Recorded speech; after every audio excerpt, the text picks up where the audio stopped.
কেউ একজন জিজ্ঞাসা করলে বলে কি হবি তুই? ডাক্তার হবো, ইঞ্জিনিয়ার হবো, বিদেশে চলে যাবো, আমেরিকায় যাবো, রাজনীতিবিদ হবো।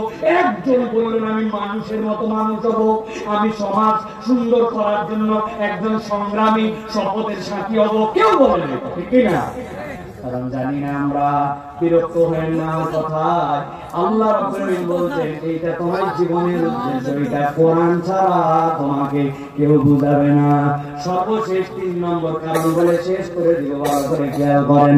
এই কোরআন একমাত্র আমাদেরকে জীবনের সততার অনুভব একমাত্র কোরআন আমাদেরকে দেয়। ঠিক বলছেন না বুঝেন জানি, সত্যতার অনুভব কথা ভারী কথা, কিন্তু ছোট্ট আয়াত দিয়ে আপনাকে ক্লিয়ার করে দেব সত্যতার অনুভবটা কি।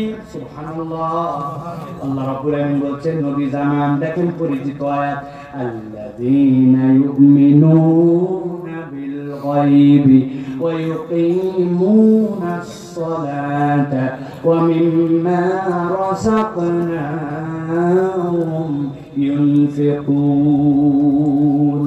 এই কথা কয়টা বুঝে বাড়িতে চলে যান। আল্লাহ বলছেন আমার এক শ্রেণীর বান্দার হৃদয়ের মধ্যে সত্যতার অনুভব পাবে। কারা তারা? আল্লাহ বলেন আল্লাযীনা ইউমিনুনা বিল গায়ব, যারা গায়বে বিশ্বাস করে। গায়ব মানে কি? গায়ব মানে অদৃশ্য, জানি না এইটা নয়। গায়ব বুঝেন, সত্যতার অনুভব তাহলে বুঝবেন। গায়ব মানে আমি আল্লাহ রাব্বুল আলামিন বললাম ইকরা বিসমি রাব্বিকাল্লাযী খলাক। আল্লাহ নবী ভাবলেন 5টা বিষয় নিয়ে, বান্দা জানে না কেমনে কি হবে, কিন্তু আল্লাহ বলছেন সে ঈমান রাখে।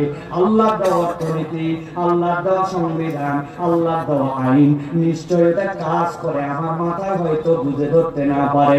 আমি দেখলাম সুদ নিয়ে লাভ হয়, কিন্তু আল্লাহ সুদকে হারাম করলেন, আমার তো বুঝে আসে না যে সুদ ছাড়া আবার কেমনে চলে। আল্লাহ বলেন আল্লাযীনা ইউমিনুনা বিল গায়ব, তুমি বিশ্বাস করো, আমার বোধে ধরুক বা না ধরুক আল্লাহ আইনটাই ঠিক। একবার যদি অন্তরে কেউ এটা ঢুকায় নিতে পারে, আল্লাহ বলছেন তার হৃদয়ের মধ্যে আমি একটা সত্যতা এবং সততার অনুভব জাগ্রত করে দিব।